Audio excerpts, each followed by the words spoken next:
maravilhoso Pai que estás nos céus, nós estamos vivendo dias difíceis e turbulentos, mas ao mesmo tempo nós compreendemos que o cenário da volta do Teu Filho está sendo preparado. E nós precisamos, como Teu povo que tem essa mensagem do Advento, despertar para os dias em que estamos vivendo e começarmos a priorizar a Tua volta na nossa vida. Muito obrigado pelo privilégio de Te adorarmos na Tua casa essa manhã. E agora que Teu Espírito possa falar ao nosso coração, e que a palavra que seja falada não venha de mim, mas venha do Teu Espírito, e que ela edifique o Teu povo e a Tua igreja, em nome de Jesus. Amém, Senhor. Amém.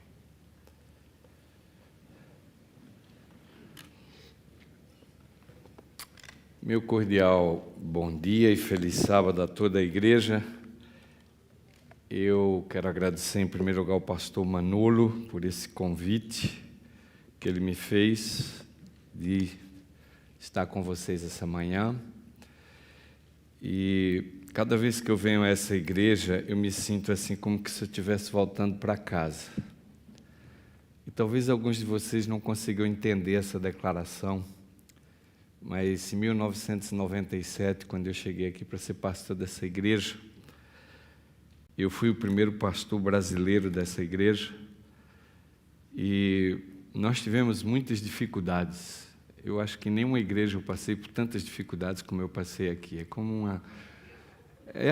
mas vocês acreditam que isso é como um filho que a gente vai nascer e o parto é difícil? Você nunca esquece, né? Você nunca esquece. Então, essa igreja, ela sempre se tornou muito especial para mim. Eu sei que, vocês sabem, a vida ministerial é assim, sempre tem uns que gostam, outros que não gostam, uns que falam bem, outros que falam mal, mas tudo bem, não tem problema, pode falar mal também, faz parte, né? Se fosse todo mundo falasse bem, tinha alguma coisa errada. Mas, realmente é sempre um prazer voltar a essa igreja. Eu tenho agradecido aos pastores que têm passado por aqui, têm me convidado. Realmente tem sido uma bênção. Eu quando estava ouvindo esse louvor de breve Jesus voltará, não é? Que esse é um hino assim, talvez até o hino oficial da nossa igreja. Eu fiquei assim muito emocionado aqui hoje. E essa emoção veio porque a minha mãe, ela está com 94 anos. E ela está numa cama de hospital em Campinas, com o Covid-19, e ninguém pode visitar ela, ninguém pode entrar, ninguém pode fazer nada. E a gente tem orado a Deus para que eles não entubem ela não está entubada ainda, né? E eu disse a Deus assim, Senhor, eu estou pronto para que minha mãe possa descansar, mas eu não queria que ela descansasse do Covid. Eu queria que ela descansasse da velhice dela. Ela não tem nenhum problema de saúde, né? Eu queria que ela descansasse em paz, que ela tivesse o funeral que ela merece. E eu me lembro quando eu era pequeno, por isso que o hino me emocionou, porque quando eu era pequeno, a minha mãe dizia assim para mim, meu filho, eu quero que você vá ser pastor, mas você nunca vai ser pastor, porque Jesus vai voltar. E eu disse a ela, mas mamãe, eu queria casar, ter filhos. E ela disse, infelizmente, você nunca vai casar aqui nessa terra, porque Jesus vai voltar. E eu fui criado em um lar onde o meu futuro era no céu. Eu não sei se existe pais hoje educando seus filhos para a eternidade, mas quando você educa filhos para a eternidade, você tem que educar os seus filhos dizendo que o futuro deles é no céu. Não havia futuro para mim e para os meus irmãos aqui nessa terra. E é por isso que nós, assim, os 5 filhos, temos um carinho, um cuidado muito especial com a nossa mãe. E eu nem sei, porque o meu pai morreu quando eu tinha 1 ano de idade, e o sonho do meu pai era que todos os filhos fossem pastores e todas as filhas casadas com pastores. E como a minha mãe educou a gente com esse sentimento de que o futuro da gente era o céu, ela conseguiu, eu não sei como, fazer 2 filhos pastores e 3 filhas casadas com pastores. Eu falei assim, o meu pai da sepultura, ele não pôde ver isso. E eu digo aos meus irmãos que a gente tem que ir tudo para o céu, para um dia ele ver que a minha mãe cumpriu o sonho dele, embora ele não estava vivo para ver. Eu me lembro de um dia, muitos anos atrás, mas muitos anos, acho que uns 15 anos atrás, eu estava na casa da minha mãe, e eu já tinha minhas filhas, e eu até acho pastor aqui naquele tempo, e eu disse, mamãe, a porta de casa estava aberta, a gente estava na sala conversando, e eu disse, mamãe, o que saiu errado? Que a senhora disse que eu não ia ser pastor, e eu já sou pastor há muitos anos, e a senhora disse que eu não ia casar, e eu já tenho uma esposa há muitos anos, e a senhora disse que eu não ia ter filhos, e eu já tenho filhas há muitos anos, e Jesus não veio. O que aconteceu se o meu futuro era o céu e a gente ainda está aqui na terra? E ela, com seus cabelos grisalhos, com um sorriso, olhou para mim assim. Na hora que eu falei isso, passou um ônibus na frente de casa, assim, a gente podia ver o barulho do ônibus, né? E a porta estava aberta. Ela disse assim, você vê aquele ônibus que acabou de passar ali? Eu falei, se vi. Ela disse assim, se você estivesse cruzando a rua e ele atropelasse você e você morresse, Jesus voltou para você. Nesse exato momento que você está me fazendo essa pergunta e eu estou te respondendo, Jesus voltou para milhares de pessoas nesse mundo, porque da hora que eles descansam a sepultura até a hora da ressurreição é como se fosse 1 segundo, não se há noção do tempo. E ela falou assim, Jesus está voltando diariamente para milhares de pessoas, e é por isso que a gente tem que estar preparado. Meus queridos, ninguém acorda de manhã pensando que vai ser o seu último dia de vida. Ninguém acorda. É por isso que a mensagem da volta de Jesus é uma mensagem eminente. Ela é eminente porque você pode morrer hoje. Ela é eminente porque você pode morrer amanhã, você pode morrer a semana que vem, e você precisa estar preparado. Você está pronto para viver na eternidade. E viver na eternidade não é como viver aqui embaixo.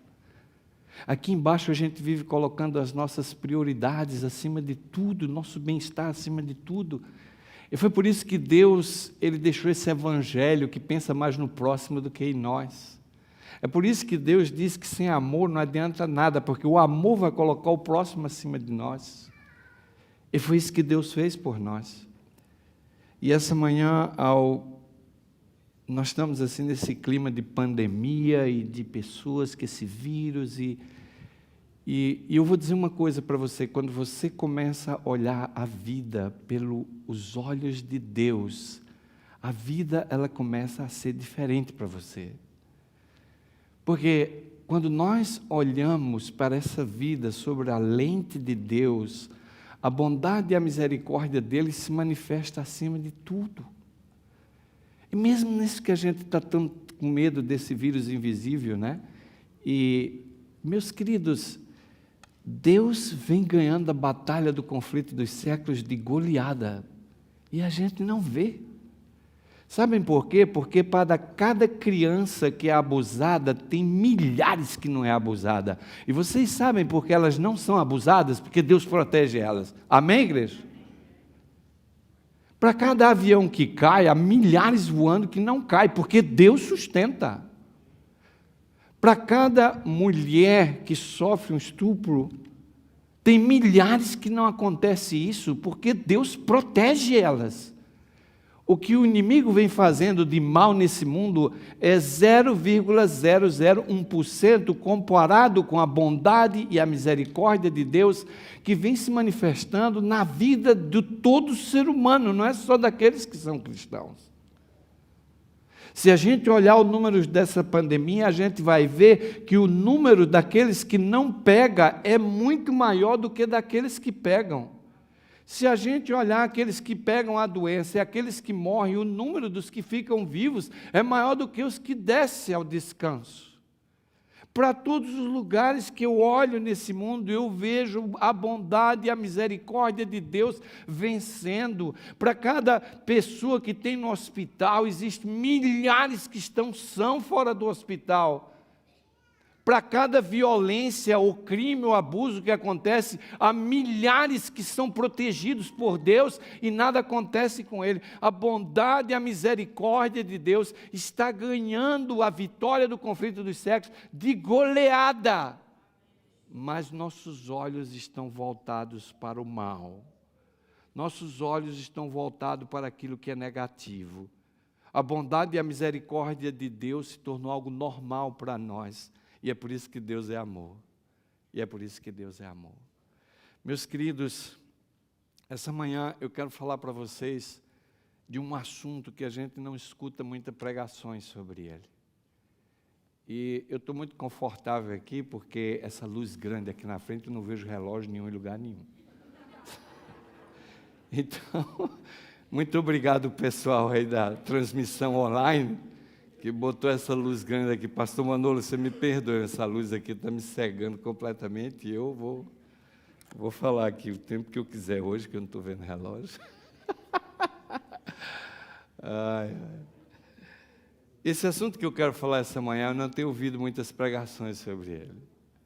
Porque Deus visitou esse planeta 3 vezes, ou vai visitar 3 vezes, vamos colocar assim, vai ficar melhor. A primeira vinda de Jesus, nós estamos esperando a segunda vinda de Jesus, mas existe uma terceira vinda de Jesus. Eu não sei, talvez a gente nunca parou para pensar sobre essa terceira vinda de Jesus. Mas existe uma terceira vinda de Jesus. E essa terceira vinda de Jesus, ela vai acontecer depois que terminar o milênio, os 1000 anos de paz no céu. E eu vou dizer uma coisa a vocês, à medida que o final vem chegando, eu sinto que existe mais e mais controvérsias dentro da igreja de Deus.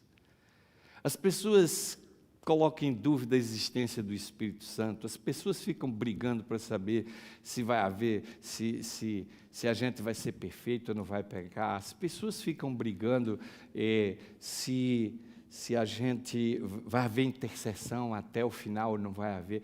Cada pessoa estuda a Bíblia para ter uma causa para lutar e defender.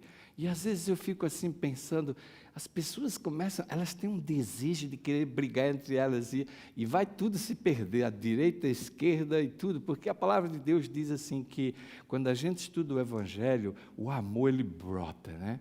E essa semana eu li um texto que alguém dizia assim, que o cumprimento da lei é o amor. Eu falei, mas que coisa linda, mas os adventistas são tudo transgressores da lei, porque eles cumprem a lei, mas não amam. Mas a Bíblia diz que o cumprimento da lei é o amor. Se você guarda os 10 mandamentos e está orgulhoso disso, mas você não ama, você está perdido, você está transgredindo o mandamento da lei de Deus. Nós precisamos começar a desenvolver a nossa natureza espiritual.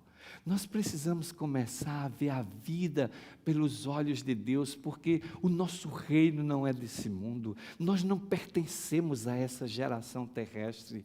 As coisas aqui embaixo estão ficando e vão ficar muito difícil, e a nossa única segurança é começar a adaptar o nosso caráter para viver na eternidade, porque o céu ele começa aqui, o reino de Deus começa aqui agora no seu coração. Há pessoas que estão duvidando agora. Eu fiquei surpreso quando outro dia alguém me questionava se o milênio vai ser verdade mesmo, se a gente vai ter 1000 anos de paz no céu ou não vai ter. E eu fiquei assim, eu falei, mas as doutrinas tradicionais da palavra de Deus estão começando a ser questionadas. Há pessoas que estão começando a duvidar de tudo, não é? Estamos vivendo tempos difíceis e piores virão. Aqueles que não estão fundamentados no assim diz o Senhor terão sérios problemas para manter a sua vida espiritual. Podem manter a sua vida religiosa, porque a igreja se tornou uma excelente sociedade. Estamos vivendo numa sociedade que as pessoas se sentem aceitas e seguras pela quantidade de likes que ela recebe no Facebook. Quando você publica alguma coisa no Facebook, a primeira coisa que você vai olhar é os likes, é quantas pessoas olharam. As pessoas estão vivendo uma época quando elas ficam pedindo para os outros subscribe o canal delas no YouTube. Há um desejo de autoafirmação, há um desejo próprio, egoístico do coração, de querer espaço, de querer aparecer. Há uma necessidade humana. Esse vazio da alma que a gente quer preencher com esses likes, com essas coisas, e as pessoas seguindo a gente, é a falta de Deus. É a falta do amor de Deus na vida. Porque quando Deus entra, convém que Ele cresça e eu o quê? E eu diminua. Eu vou dizer uma coisa para vocês. Uma vez eu fui pregar na Angola, e eu, quando cheguei lá, tinha uma escolta me cercando assim, e eu fiquei até meio, né? Cheguei no aeroporto, estava pegando a minha bagagem, quando eu estava pegando a minha bagagem, de repente o aeroporto parou, entrou uns policiais afastando todo mundo, e eu peguei saindo assim, né? E nisso veio alguém, pegou a minha mala, eu fiquei todo sem graça. Eu até falei para Léa, tinha uma quantidade de polícia, eu falei, Léa, deve chegar alguém poderoso aqui nesse avião que a gente veio, que eu nunca vi um aeroporto assim tão complicado. De repente, veio o pastor, né, e falou, pastor, foi que eu descobri que aquele negócio todo era para mim. Eu falei, mas, não, pastor, não, alguém pegou a polícia abrindo, parou todo mundo, ninguém saía, só saiu. Quando eu botei o pé do lado de fora, tinha uma fila de desbravador de um lado e do outro, e eu fui passando, e tinha um carro lá na frente, um tapete vermelho, e o aeroporto parou, e o povo perguntando, quem é esse, quem é esse? Eu falei, meu pai do céu, se o povo souber quem eu sou, vai ser uma tragédia. Se o povo souber quem eu sou, vai ser uma tragédia. Pois entrei dentro do carro, tinha um carro na frente, outro atrás, escoltando com as luzes. Ainda bem que não era a polícia, senão eu teria ficado pior ainda, né? Aí foi, pastor, nós vamos você para almoçar num restaurante português. Eu falei, oh, que maravilha. Cheguei lá, na frente do restaurante era carro para todo lado, uma fila do lado de fora. Eu falei, isso vai demorar muito, vamos para qualquer lugar aí. Não, pastor, fique tranquilo. Eu fiquei uns 5 minutos esperando o carro, pastor, seu pai, ainda passei na frente de todo mundo. Uma mesa reservada para mim lá, e eu andando, e os portugueses, pessoas de Portugal que estavam no restaurante, perguntando quem era eu. Eu falei, meu pai, se esses portugueses soubessem quem sou eu, eles me botaram para fora do restaurante. Me lembro de uma noite, quando acabou a pregação, a segurança afrouxou um pouco, os irmãos voaram em cima de mim, da minha esposa, e pedindo um autógrafo, e pedindo não sei o quê. Foi naquele dia que eu descobri que a pior coisa que pode acontecer a um ser humano é ele querer ser famoso. A pior coisa que pode acontecer com o ser humano. Quando você se torna público e famoso, você perde sua identidade. E eu falei, Senhor, eu não quero parar de pregar, mas se para pregar eu tiver que ficar famoso assim, eu prefiro parar de pregar. E foi aí que eu comecei a desaparecer do mapa. E Deus, acho que ouviu a minha oração, me mandou para um lugar que ninguém me vê, nem me acha, nem sabe onde eu estou. Uma benção. Deus tem os meios dele de fazer a pregação, não precisa eu estar aí querendo aparecer para pregar para ninguém, não. E outra coisa, quando eu pregar, é bom você olhar para a mensagem, porque se olhar para mim, você está perdido. Você pode ir para o fogo junto comigo. Então é melhor você parar de olhar para pregar, para quem prega, e olha o que Deus está querendo falar para nós. A palavra de Deus é assim, que os 1000 anos de paz acabou, e agora iniciou-se uma terceira volta de Jesus. Jesus agora vem voltando nas nuvens dos céus com a nova Jerusalém e todos os salvos dentro, em grande majestade e glória, com todos os remidos.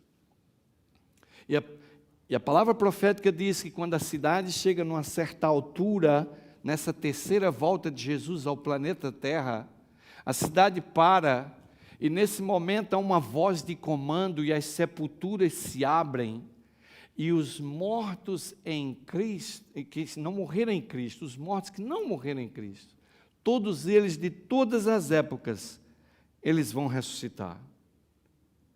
E essa vai ser uma ressurreição diferente. Porque a primeira ressurreição que vai acontecer na segunda vinda, que é essa que nós estamos esperando, as pessoas quando ressuscitarem, elas vão ressuscitar glorificadas. E vocês não têm nem ideia o que é essa glorificação. Porque quando a gente chega no espelho e se acha feio, quer ajeitar as coisas no espelho, ficar bonito, botar a roupa bonita, colorida, não se preocupe, meu amigo, se você morrer, quando você sair da sepultura, você será a coisa mais linda do mundo. Você não tem que se preocupar com sua beleza. Como vai ser, não sei. Só sei que vai ser bonito e glorioso. Agora, como vai ser, eu não sei. Então, se você foi feio nessa vida, não se preocupe, meu filho. A próxima está esperando você. Não é? Ficar lá no espelho querendo ser bonito. O conceito de bonito varia de um para o outro, né? Eu não gosto de falar muito, que a patroa está ali atrás, né? E você sabe, quando você fala a patroa, né? Mas eu me lembro, quando eu era pequeno, eu perdi um dente aqui na frente, né? E tinha um buraco aqui, assim. Naquele tempo não tinha implante, não tinha esse negócio bonito de hoje, né? Não tem isso. Naquele tempo o cara ficava com um buraquinho lá mesmo. Fazer o quê, né? O dentista falou assim, ó, o buraquinho vai fechando, então vai ficar menorzinho com o passar do tempo. E foi mesmo que aconteceu, né? Então, quando eu conhecia a patroa ali atrás, eu tinha um buraquinho aqui na frente, dava umas espinhas nesse nariz grande que eu tenho para a direita e para a esquerda, assim. Ficava complicado. Naquele tempo eu tinha um problema na minha parte de baixo do queixo, né? Graças à Mônica. A Mônica foi uma pessoa que me inspirou tremendamente. Eu não queria fazer a cirurgia. Foi aqui em Dallas que eu fiz a cirurgia. Ela falou, não. E ela foi que insistiu para ir no médico, e finalmente o médico disse mesmo que essa parte de baixo do meu queixo, ela estava cedendo e eu podia morrer sufocado dormindo. E finalmente o seguro providenciou essa cirurgia, né, de redução das mandíbulas de baixo. E vocês sabem que essa semana aconteceu, no mês passado, né? Eu fui, o dente que eu tenho aqui postiço, que ficou tudo bonito agora, ele caiu e ficou aquele buraco no meu. Eu falei, meu pai do céu. Eu fui lá no dentista e ele falou, vamos fazer implante. Eu falei, graças a Deus, implante agora não cai mais. Aí me mandou, quando fez a radiografia, ele trouxe a radiografia, eu falei, isso é a radiografia da minha boca? Ele falou assim, eu falei, meu amigo, 5 parafusos aqui na boca. Eu falei, tem 5 parafusos aqui dentro, eu não sei, mas na radiografia você vê os parafusos, eu não sei. Fiquei assustado, ele falou, não dá para fazer implante. Aí tem que botar outro dente, e assim foi, né? Toda hora que eu vou comer, eu tenho que me cuidar agora, porque não é um implante, né? As pessoas querem ficar bonitas, as pessoas querem estar bem. Meus queridos, Deus é amor. E como Deus é amor, Ele quer o melhor para você e para mim. Quando a gente ressuscitar nessa primeira ressurreição, se não estivermos vivos por ocasião da volta de Cristo, essa ressurreição vai ser gloriosa, porque nós vamos ressuscitar glorificados.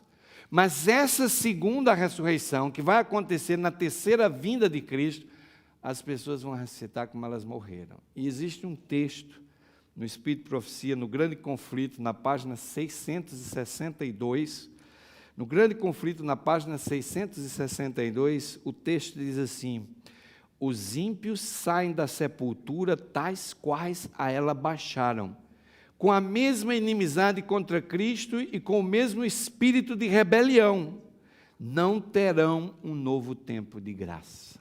Não terão um novo tempo de graça. As pessoas que vão ressuscitar nessa imensa ressurreição, e a Bíblia diz que eram tantos como a areia do mar. E essas pessoas que vão ressuscitar nessa ressurreição, elas vão ressuscitar com o mesmo espírito de rebelião. Aqueles que morreram na guerra vão ressuscitar com aquele sentimento de matar o próximo. Aqueles que morreram com ódio de alguém vão ressuscitar com esse sentimento de ódio, não é?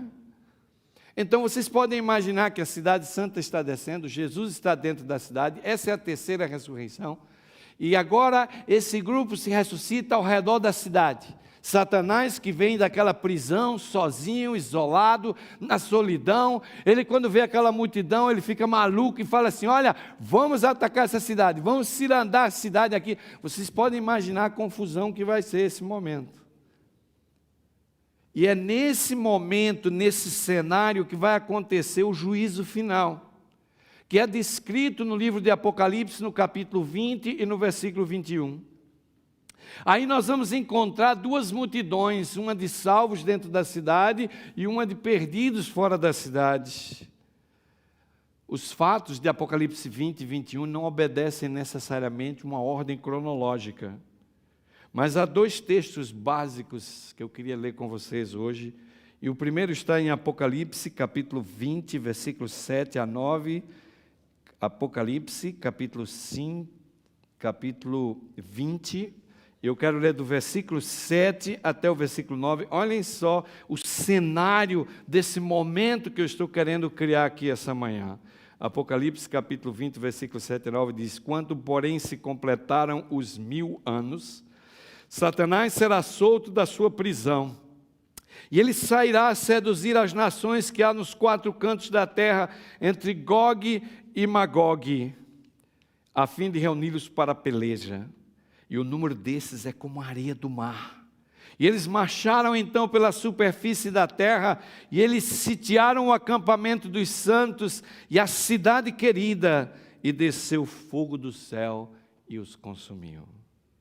Meus queridos, Satanás organiza esse exército de pessoas ressuscitadas, que a Bíblia diz que é tantos que não dava para contar, é como a areia do mar, e ele circula a cidade santa, Nova Jerusalém. E aqui diz que ele vai sair, Satanás, ele vai seduzir as nações dos 4 cantos da terra entre Gog e Magog. A linguagem aqui é figurada, porque se vocês forem na Bíblia, Magog era um dos filhos de Jafé, uns filhos de Noé que saiu da arca. E Gog era o chefe do povo de Magog. E esse povo, eles fizeram muita guerra contra Israel. Eram inimigos ferrenhos de Israel. Se a gente fizer um estudo no Velho Testamento, a gente consegue identificar isso. Ezequiel 35 ou 36, não lembro agora, fala claramente que esse povo vai ser inimigos de Deus, atacando o povo de Deus. E é nesse exato momento que a linguagem ela é figurada para demonstrar que uma peleja vai ser organizada e esse grupo vai se unir para atacar a cidade santa. É como se houvesse uma batalha final do conflito dos séculos. A última batalha que será travada, Satanás e esse povo tentando atacar a cidade santa. Mas é interessante que também existe outro verso bíblico, que é o segundo que eu quero ler, que está em Apocalipse, capítulo 21, agora no versículo 2. Olha que coisa linda esse verso. Eu acho que você concorda comigo que esse é um dos versos mais lindos da Bíblia. Que diz assim: "E vi um novo céu e uma nova terra, porque já o primeiro céu e a primeira terra passaram, e o mar já não existe. E eu, João, vi a santa cidade, a nova Jerusalém, que de Deus descia adereçada como uma esposa ataviada para o seu marido." Esse aqui é o texto que prova que nós estamos vendo aqui a terceira vinda de Jesus. Jesus está voltando finalmente pela terceira vez para o planeta Terra.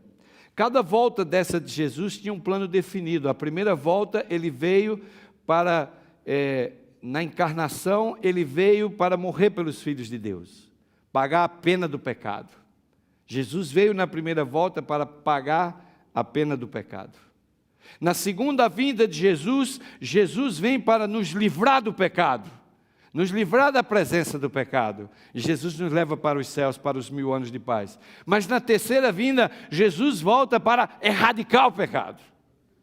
É interessante que cada vinda de Jesus tem um significado profundo para a sua vida e para a minha vida. E é por isso que no capítulo 20 a gente vê o que vai acontecer no juízo final e nessa terceira final vinda de Jesus. E o 21 fala desse novo céu, fala dessa nova terra, fala desse momento extraordinário, quando nós vamos ter esse planeta completamente renovado. Mas naquela multidão que vai ressuscitar diante da cidade, nós vamos encontrar pessoas que viveram antes do dilúvio, na época de Noé. E as pessoas que viveram antes do dilúvio, elas tinham estaturas de gigantes hoje, porque elas tinham uma altura muito grande. Elas tinham uma estatura como Adão, quase 3 metros de altura. Essas pessoas que viveram antes do dilúvio, elas eram pessoas de um gigantesco intelecto. E elas eram más. Elas se uniram com os demônios e os anjos satânicos para fazer o que era mal aos olhos do Senhor. E isso foi tão mal aos olhos do Senhor que ele decidiu destruir a terra.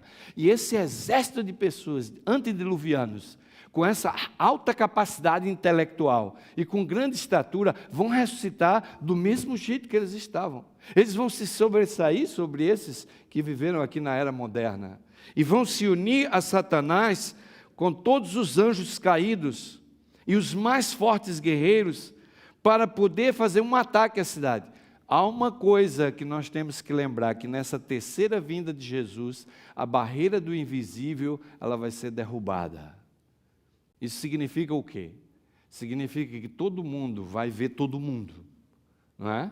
Quando a cidade santa vinha descendo, a gente vai ter todos aqueles ressuscitados. Lúcifer, nós vamos ver Lúcifer fisicamente, carnalmente, nós vamos ver Lúcifer. Nós vamos ver a legião de demônios celestiais que foi expulsa do céu com ele. A barreira do invisível, ela foi colocada abaixo. Nós vamos poder ver essas pessoas.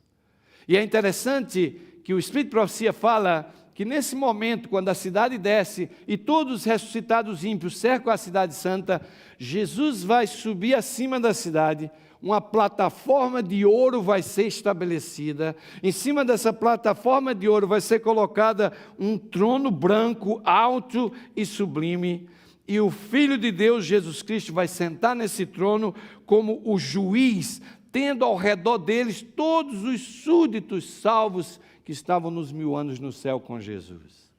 E esse é o momento quando vai começar o juízo final. Na terceira vinda de Jesus, Jesus está voltando para o julgamento final. Há alguns detalhes importantes nessa terceira vinda de Jesus. Por exemplo, esse vai ser o único momento na história do planeta Terra onde todos os habitantes do planeta Terra, de Adão até o último que morreu na volta de Jesus, estarão vivos. Todos os habitantes, você que está sentado aí, que está me assistindo online, não importa onde você estiver, você nesse dia do juízo final vai estar naquela assembleia. Ou você vai estar dentro da cidade, ou você vai estar onde? Ou você vai estar fora da cidade. Talvez a pergunta crucial da mensagem dessa manhã é exatamente essa. Aonde é que você vai estar situado? Olhando para a sua vida espiritual essa manhã, olhando para dentro do teu coração, olhando para as coisas que estão acontecendo na tua vida, talvez a pergunta crítica e chave que vem à nossa mente é a seguinte: se esse momento do julgamento final, do juízo final fosse hoje, aonde é que eu estaria? Dentro da cidade, ou estaria ao redor do trono do Cordeiro, nessa plataforma de ouro acima da cidade, ou eu estaria fora da cidade, juntamente com os ímpios perdidos. O livro de Apocalipse, no capítulo 20, versículo 11 e 12, deixa muito claro que há um juízo final aqui.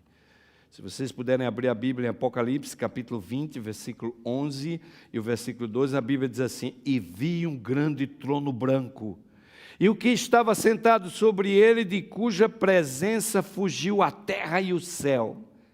Note, a linguagem aqui ela é figurativa, porque ele diz assim, fugiu a terra e o céu, né? A terra contaminada pelo pecado, o céu com a rebelião de Satanás e seus anjos expulsos. Não, eles não puderam. Há uma referência aqui aos pecadores da terra e uma referência aqui aos pecadores do céu. Nós temos nessa multidão ao redor da cidade, fora da cidade, dois tipos de pecadores. Os que vêm do céu, e esses pecadores não puderam se manter na frente da glória de Deus diante do juízo final. E ele diz assim: vi os mortos, grandes e pequenos, exatamente uma referência àqueles que ressuscitaram, que eram os mortos. Eles eram os mortos. E aí diz assim: eles estavam diante do trono e abriram-se os livros, e abriu-se outro livro, que é o da vida, e os mortos foram julgados pelas coisas que estavam escritas no livro segundo as suas obras. Quando ele diz assim, os mortos que foram julgados, é uma referência aos que estavam mortos e acabaram de ressuscitar. Eles receberão finalmente o juízo final e a sua recompensa. Às vezes, quantas vezes a gente não fica falando assim que, mas o meu vizinho aqui é ímpio, faz tudo que não presta e tal, e ele é cheio de dinheiro, e a vida dele é tudo boa, e está tudo dando certo, né? E o outro faz o mal, e nada acontece com ele, aquele quer ser fiel.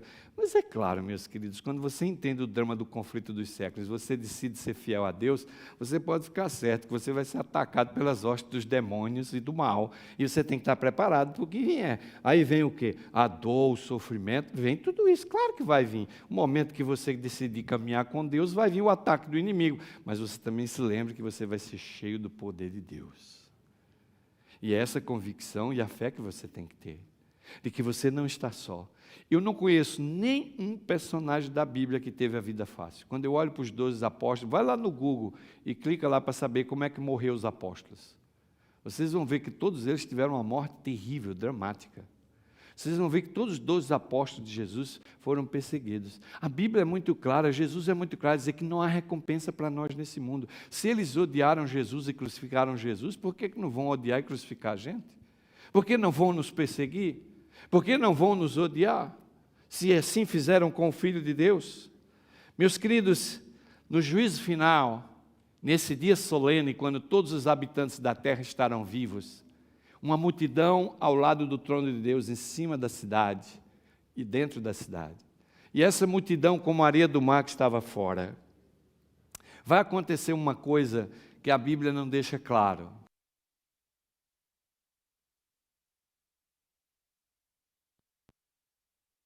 Falando para nós, o que Deus está revelando para nós. Nesse momento do juízo de Deus, quando esse grupo está pronto para atacar a cidade, vai haver uma pausa.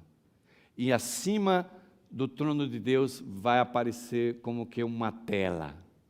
E nessa tela vai começar a passar um filme. E nesse filme que vai passar é a história do grande conflito. E aí vai começar lá no céu. Mas aí você vai ver a imagem real, como é que foi a guerra lá no céu. Você vai ver como é que Lúcifer se rebelou contra Deus. É claro que isso vai vir com um tempo rápido, não vai ficar 2 horas de filme, porque as coisas de Deus não é assim. Isso é as coisas dos homens que demoram, né? As coisas de Deus é rápido. Você vai passar aquele filme, você vai ver a história do Gênesis, você vai ver a criação do mundo, você vai ver Adão e Eva pecando, você vai ver a serpente, mas essa narrativa, todinha que você vai ver, é sem a barreira do invisível.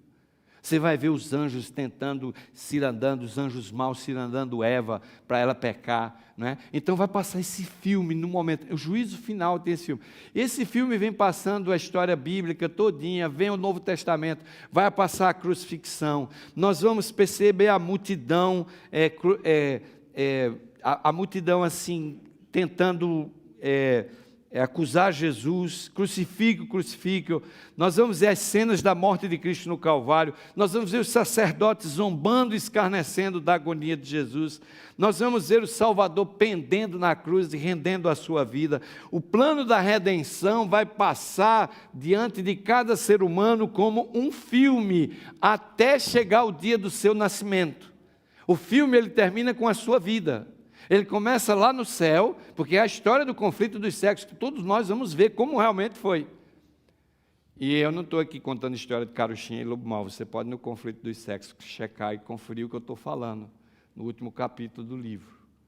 E você vai perceber que quando entrar o dia da sua vida, vai aparecer você nascendo, crescendo, vai aparecer os anjos querendo guiar você, vai aparecer você fazendo as escolhas erradas, vai aparecer você falando os palavrões que você falou, xingando teu marido, xingando...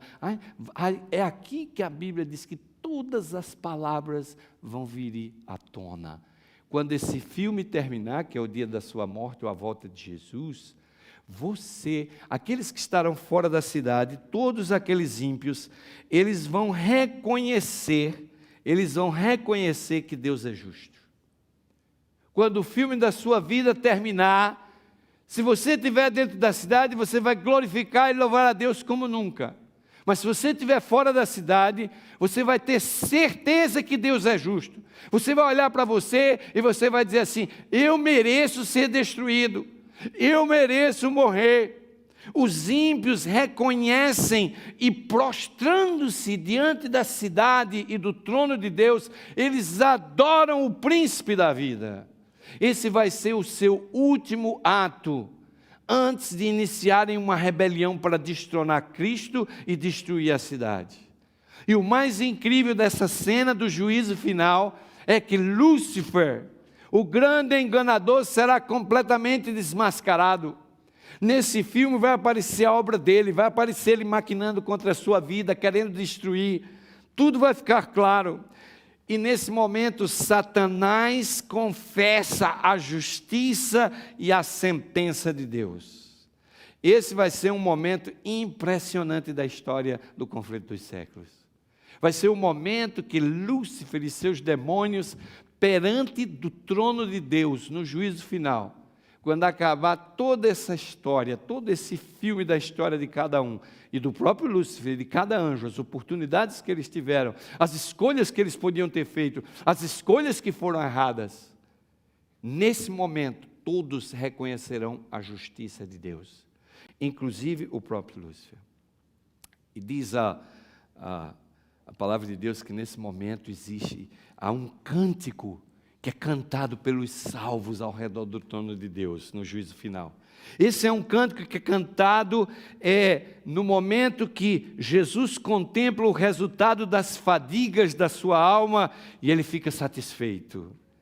E então sobe esse cântico de louvor vindo dos que estão vestidos de brancos ao redor do trono, que está em Apocalipse, capítulo 5, versículo 12, diz assim as Escrituras: os santos vestidos de branco, eles cantam: digno é o Cordeiro que foi morto de receber o poder e riquezas e sabedoria e força e honra e glória e ações de graças.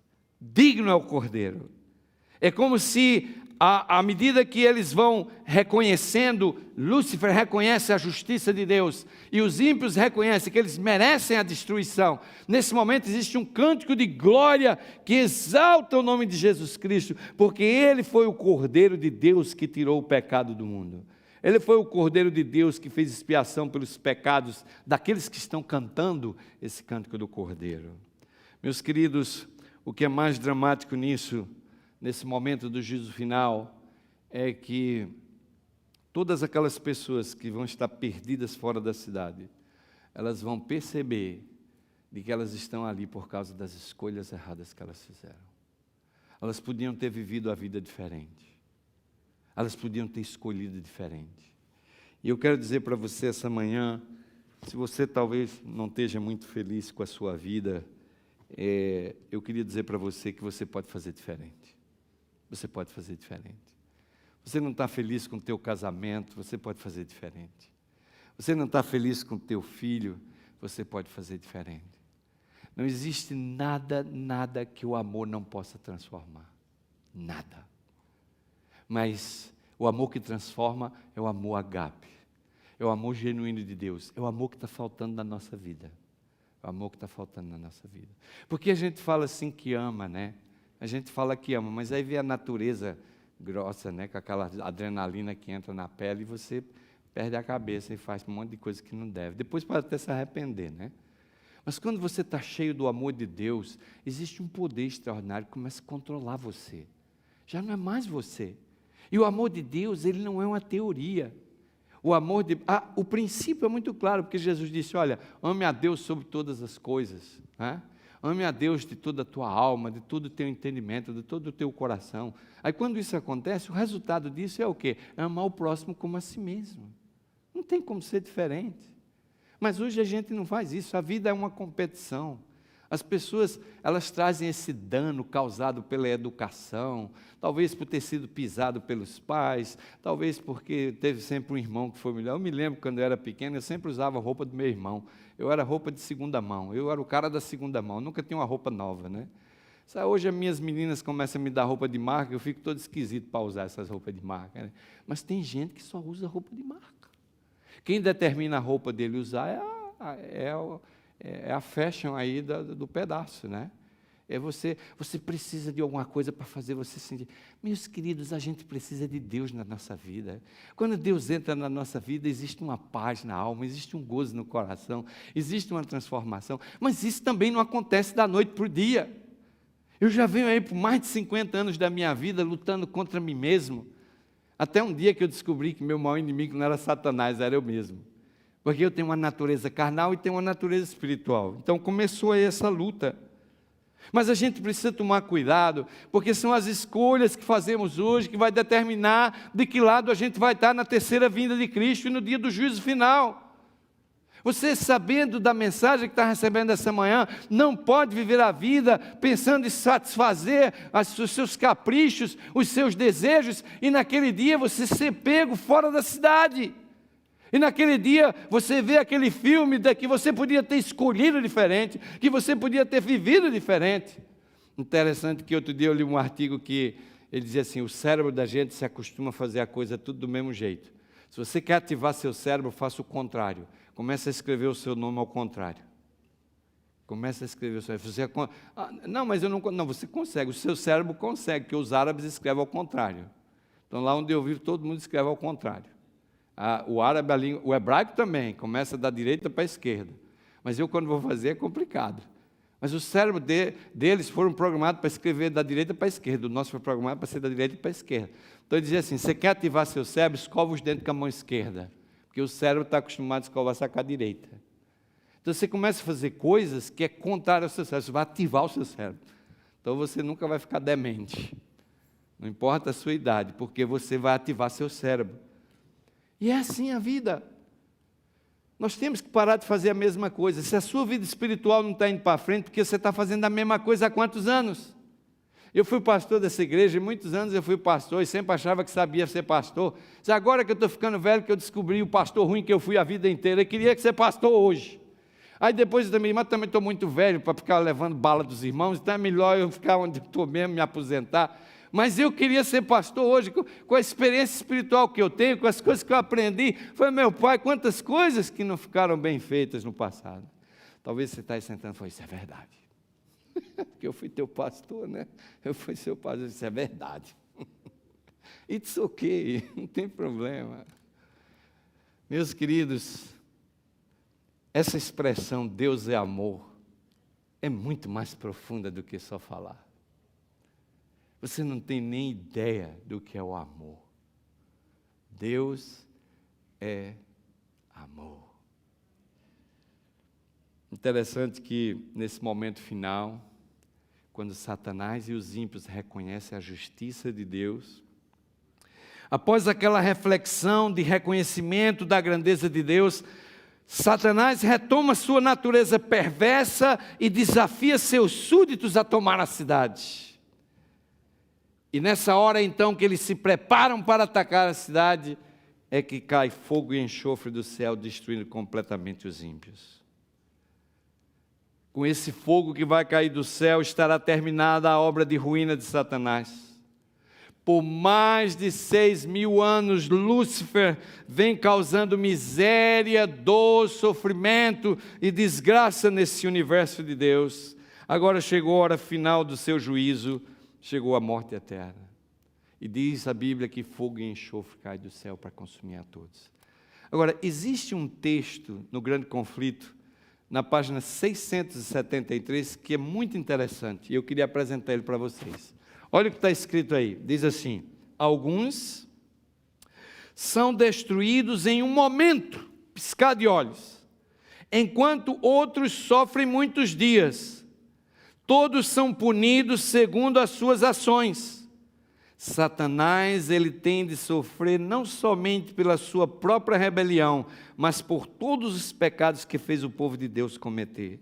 Seu castigo deve ser muito maior do que o daqueles a quem enganou. Meus queridos, aqui existe uma coisa interessante, que cada um vai queimar de acordo com o quê? Com seus pecados.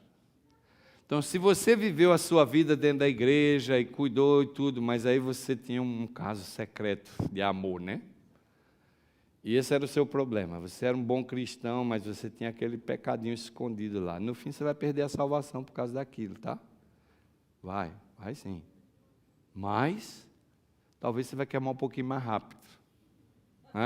Consolo aí para aqueles que estão no pecado, amam o pecado, gostam do pecado, quer continuar no pecado, não consegue largar o pecado. Tudo ok, não tem problema.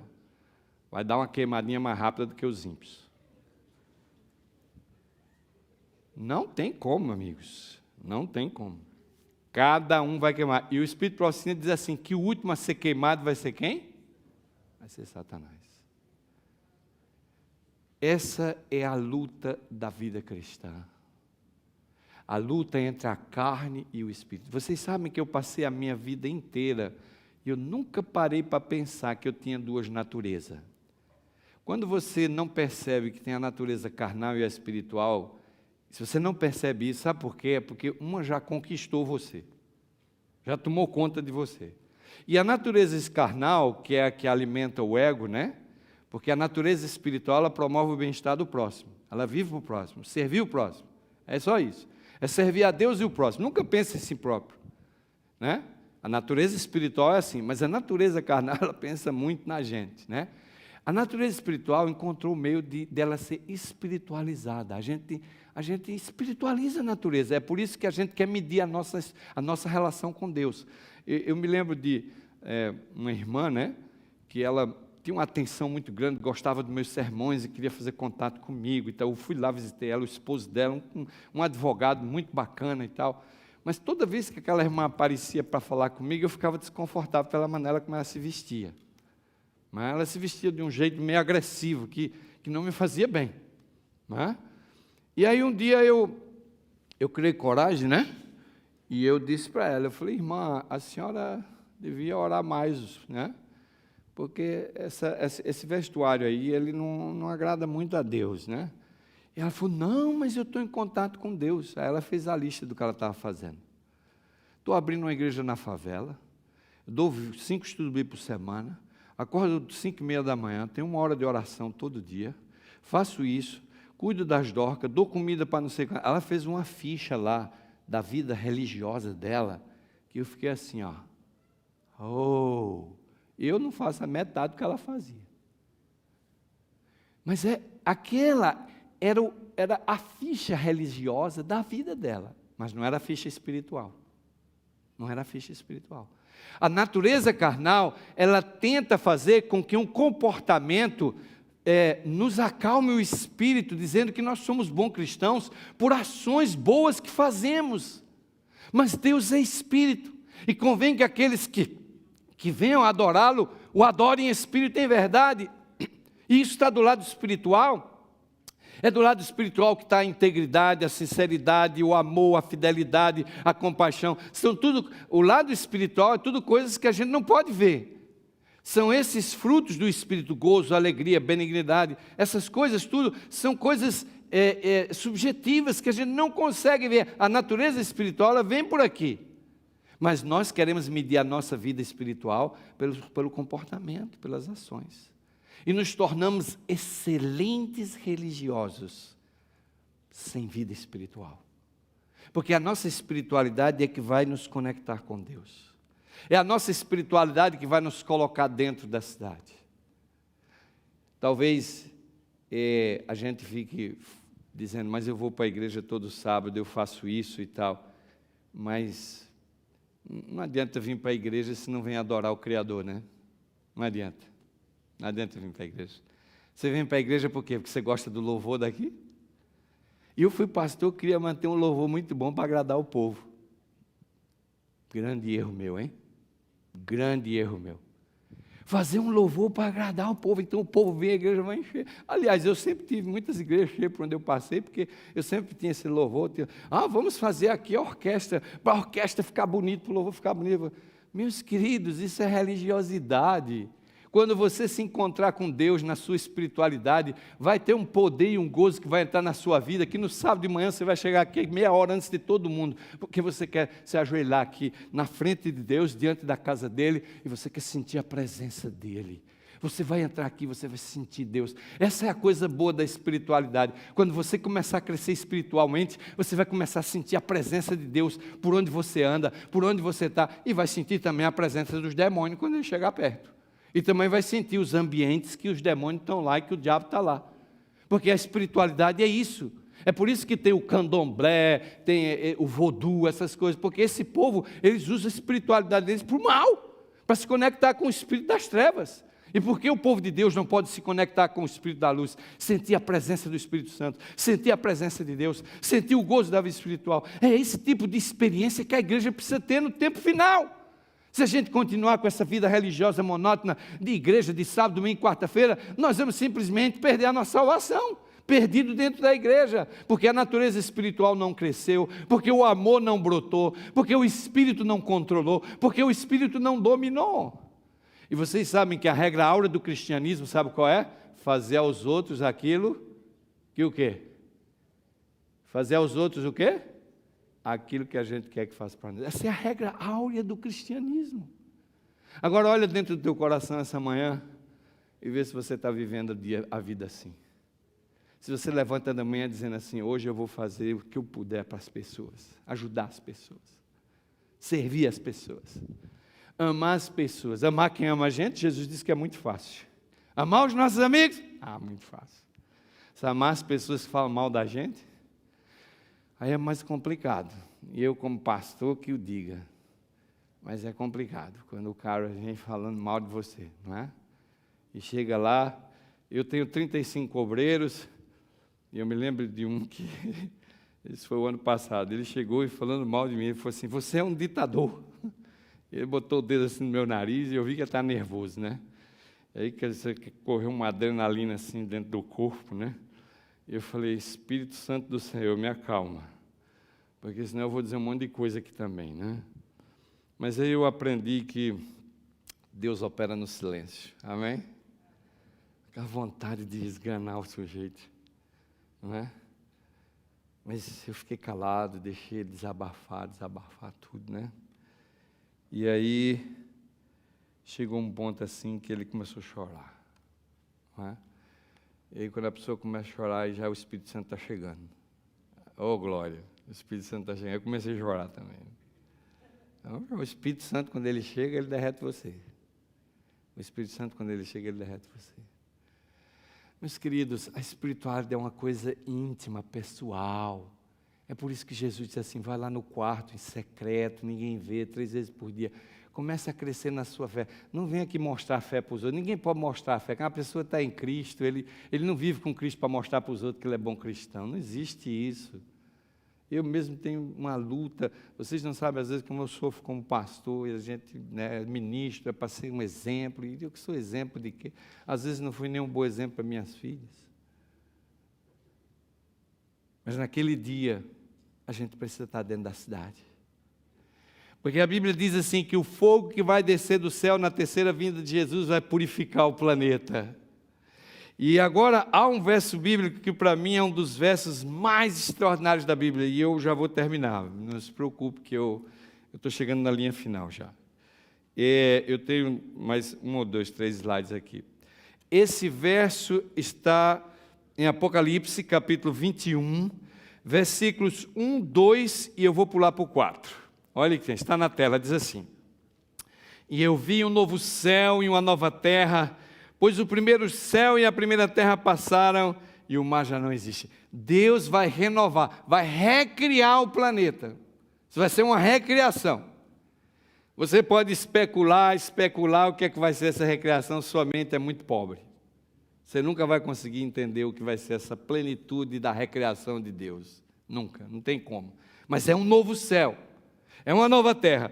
Agora eu gosto aqui do segundo verso, que diz assim, e ouvi uma grande voz do céu que dizia, eis aqui o tabernáculo de Deus com os homens, pois com eles habitará, e eles serão o seu povo, e o mesmo Deus estará com eles, e será o seu o quê? Deus. Amém?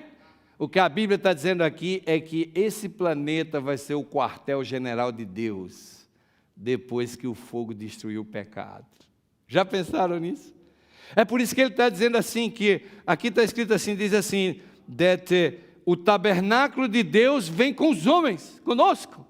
O trono de Deus vai descer do céu e vai se estabelecer aqui nesse planeta renovado, e Deus vai comandar o universo de galáxias dele, daqui nesse planeta. E diz assim, ele habitará com o seu povo. Deus vai habitar conosco. Esse povo que está dentro da cidade, esse é o povo que realmente veio da história do pecado. Eles tiveram uma experiência especial. Deus quer viver ao lado deles, Deus quer estar no meio deles, Deus vai estabelecer o trono dele aqui nesse planeta, nessa terra. Nunca diga que Satanás é príncipe desse mundo, ou que Satanás tomou essa terra pertence a Deus, Deus está controlando ela, a bondade e a misericórdia de Deus está em todo lugar, não é? Deus está ganhando, o mal é nada comparado perto da bondade e da misericórdia de Deus, e a Bíblia diz que Deus vai estabelecer o trono dele aqui, e ele será o nosso Deus e nós seremos o seu povo, amém, igreja? Louvado seja Deus por isso. E aí o texto diz assim, e Deus limpará dos seus olhos toda lágrima, e não haverá mais morte, nem pranto, nem dor, nem clamor, nem dor, porque já as primeiras coisas, o quê? Passaram. Queridos, a linguagem humana não é adequada para descrever a recompensa dos justos. A linguagem humana não é adequada. Nenhum espírito finito pode compreender a glória do paraíso de Deus.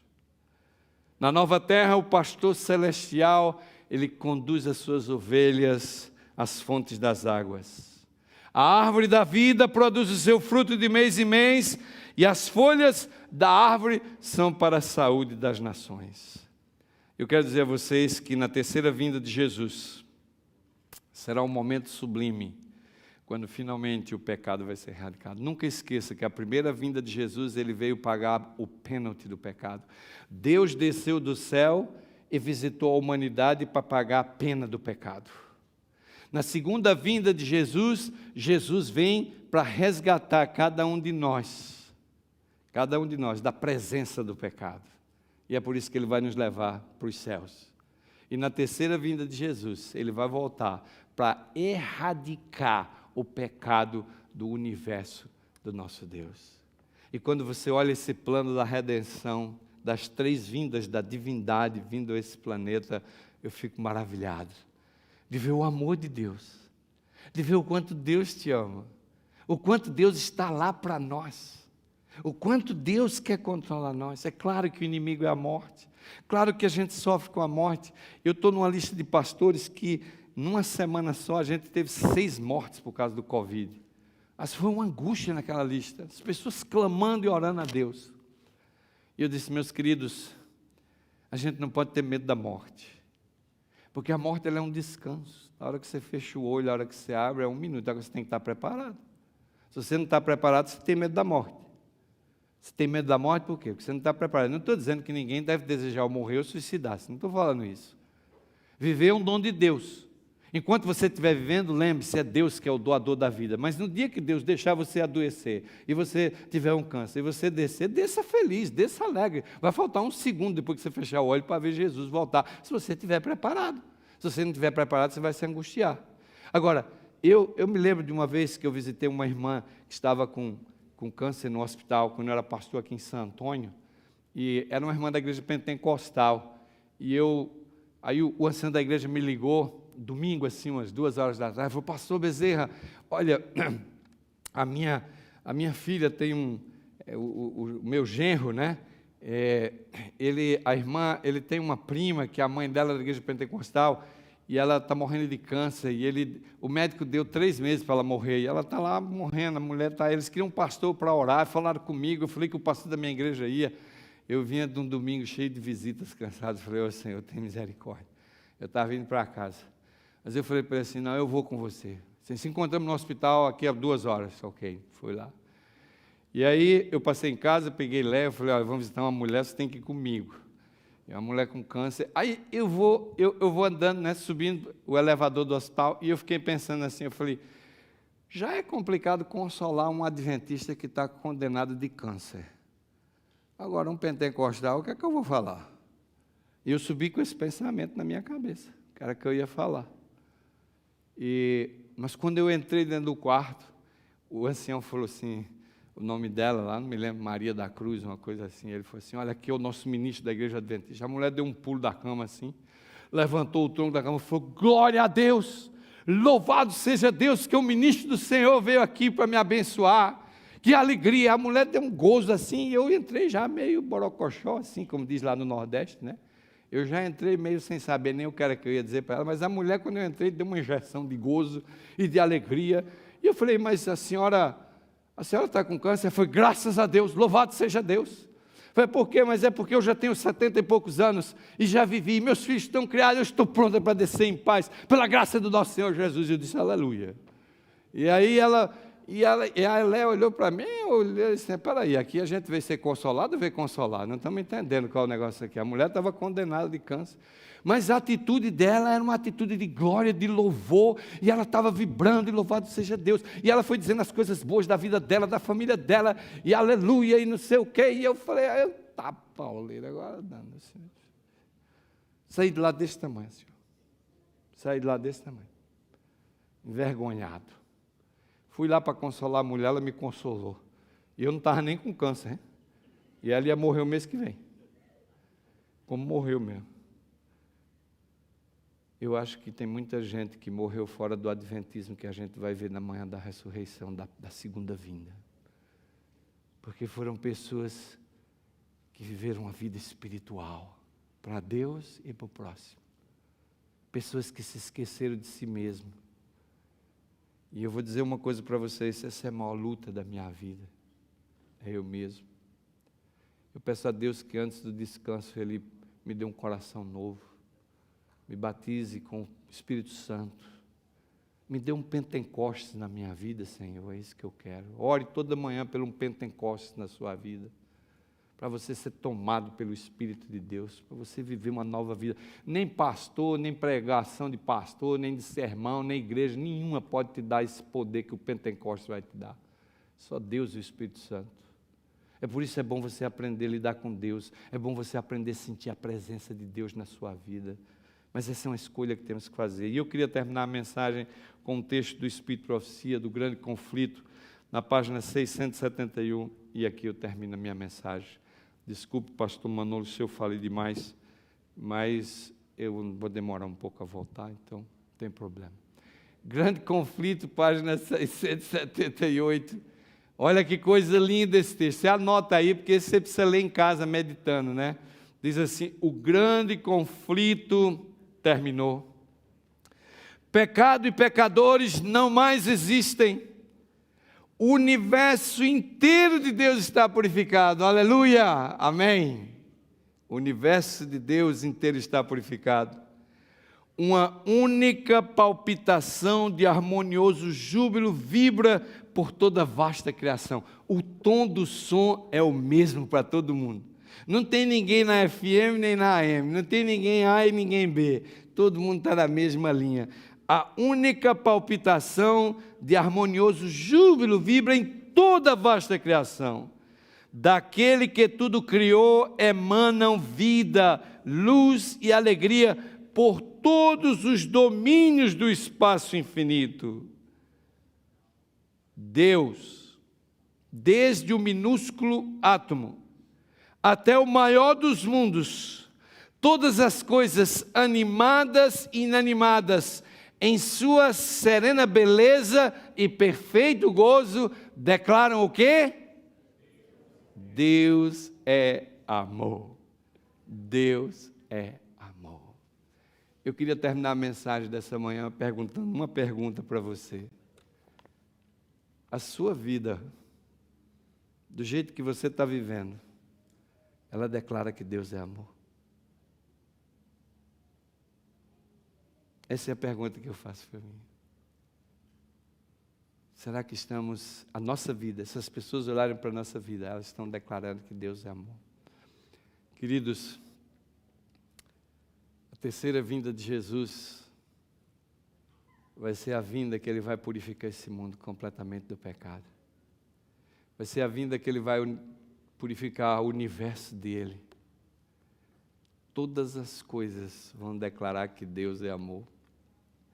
Se o universo de Deus vai ser cheio de amor e você não consegue amar aqui, meu querido, você já sabe onde você vai ficar, de que lado você vai estar naquele dia. Se você quer estar dentro da cidade, eu faço um desafio para você essa manhã. Aprenda a amar o seu próximo. Aprenda a amar os de casa, aprenda a amar a Deus sobre todas as coisas. O amor pode fazer uma grande diferença. Eu cometi muitos erros na minha vida. Às vezes eu olho para trás e fico envergonhado de mim mesmo. Mas eu sou muito grato a Deus pelas coisas que eu venho estudando nesses últimos 5 anos, pelas mudanças que vêm sendo feitas nesses últimos 5 anos. E parece que quanto mais eu busco, mais eu me sinto miserável, mais eu me sinto necessitado. Não pense que eu estou aqui pregando para você que eu estou acima de alguém. Não existe isso, pastor, membro, não existe. O amor de Deus no nosso coração vai fazer uma diferença na nossa vida para sempre, para a eternidade. Que o Senhor vos abençoe e vos guarde. Que o Senhor faça resplandecer o seu rosto sobre ti e tenha misericórdia de ti. Que o Senhor sobre ti levante o seu rosto e te dê a paz. Amém. Ok, vamos ficar de pé e terminar com oração.